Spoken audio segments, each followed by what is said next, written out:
Look, speaking of New Year's Eve, let's take it back to this country, and in particular, backlash over the fact that the London New Year's Eve's firework display sparked some sort of controversy after viewers have claimed that the Star of David was missing from Israel's flag during a light projection shown on the London Eye. So if you missed this, there was an image projected of all of the nation flags on the London Eye, arguably a very bizarre thing to do in London in the first place, but whatever.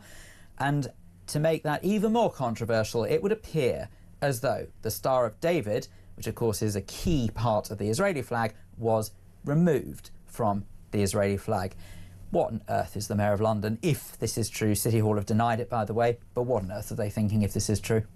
Well, you're absolutely right. They're going to have to come out with a better line than that if they just want to flatline deny it, because the very opening of the firework display says brought to you by the Mayor of London. Now, that in itself, for me personally, is not appropriate, is not right, because London is the capital city of the UK.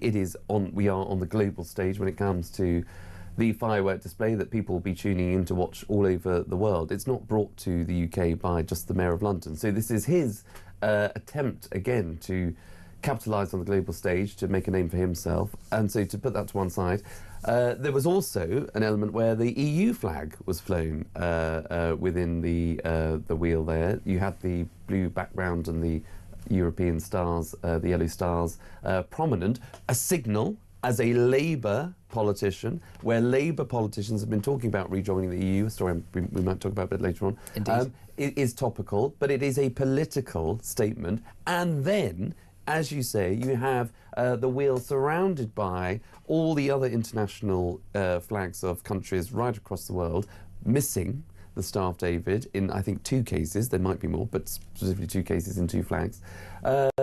You can't help but think then, of course, that is politics at play. And if it's not political, or if it is an oversight, then it's an oversight that is the responsibility of the Mayor and the Mayor of London, of which, they, as I say, they've got to come up with a better line and an appropriate way to explain it. It's obviously still very early days, but what I would suggest is that and I do have to make this very clear, that at the moment, this is predominantly going on what imagery has been seen online. Now, I think we all know we live in a day and age where imagery can be tampered with for the sake of stirring up trouble. Now, I'm not suggesting that has happened in this instance. Believe me, if this is true, and I have to say that if it is true, 100%, I believe that makes Sadiq Khan's position completely untenable, because he and his office have categorically decided in that case to remove.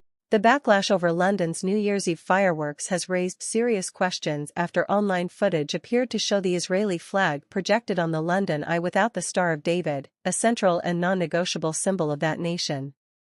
While City Hall insists this was not a deliberate removal and blames the issue on small, moving animations that were not always clear, that explanation is deeply unconvincing given the scale, cost, and global visibility of the event. When a display explicitly branded as brought to you by the Mayor of London includes national flags, there is a clear responsibility to ensure absolute accuracy, particularly where religious and national symbols are concerned. If the symbol was missing at any stage, whether through political bias or technical incompetence, it reflects a serious failure of oversight and judgment, one that understandably leaves many Londoners questioning whether City Hall is being selective in how identities are represented on the world stage.